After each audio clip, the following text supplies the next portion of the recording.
Kasus pemerasan pengurusan sertifikat ketiga yang menjerat ex-Wamenaker Immanuel Ebenezer alias Noel memasuki babak baru. Pada Selasa kemarin KPK menggeledah rumah dinas Noel dan menyita 1 unit mobil mewah serta 4 ponsel yang ditemukan di plafon rumah. KPK menggeledah rumah dinas mantan Wakil Menteri Ketenagakerjaan Immanuel Ebenezer alias Noel dalam kasus dugaan pemerasan terkait pengurusan sertifikasi K3. Selain 1 unit mobil Alphard, KPK juga menyita 4 ponsel yang ditemukan di plafon rumah Noel.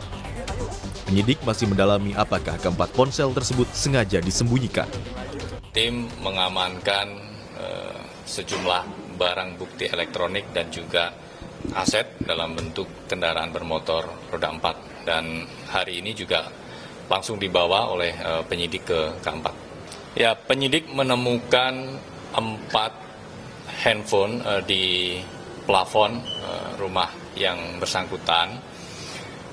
Nanti kami akan tanyakan tentunya ya dalam proses pemeriksaan apakah memang sengaja disembunyikan atau memang menaruh handphonenya di plafon.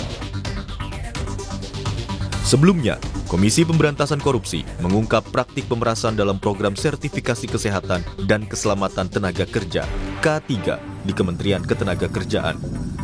Barang buktinya, 15 motor dan 7 mobil mewah.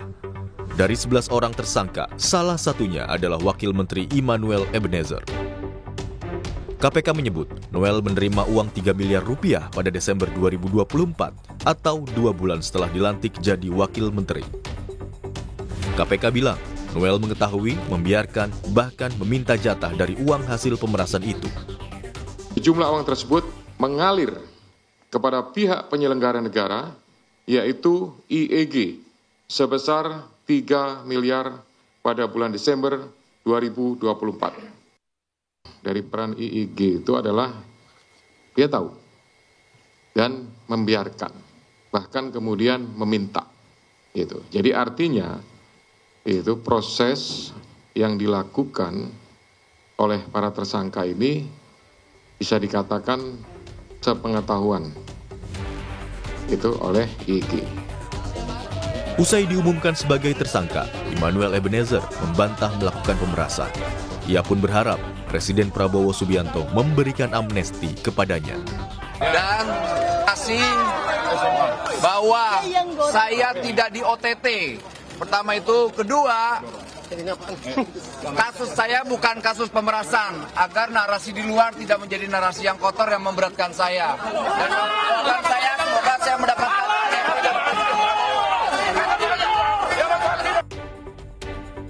Namun setelah pengumuman KPK, Presiden Prabowo memutuskan memecat Immanuel Ebenezer dari jabatannya.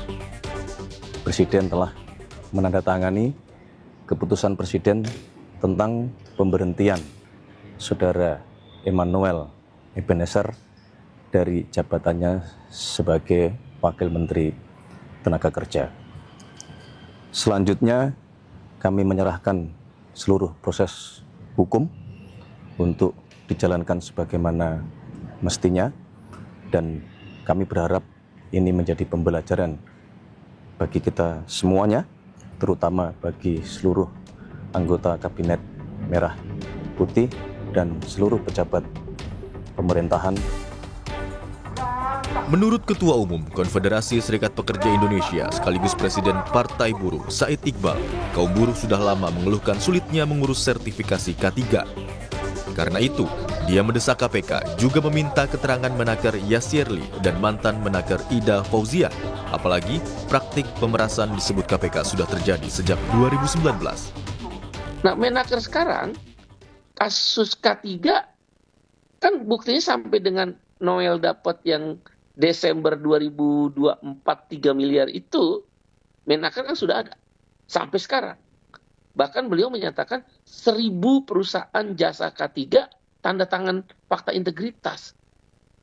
Gimana orang 1.000 tanda tangan tanpa dilakukan verifikasi ulang? Kasus TKA. Kan diperiksa Menaker sebelumnya. Ya, dari antara kurun 2019 sampai 2024 ya sampai 2025. Kalau mau tuntas. Noel dan 10 tersangka lain sudah dilakukan penahanan selama 20 hari pertama hingga 10 September di rutan KPK. Kasus Noel kembali menjadi peringatan agar pejabat tak bermain-main dengan hak rakyat. Tim Liputan, Kompas TV. Bukan saya mendapat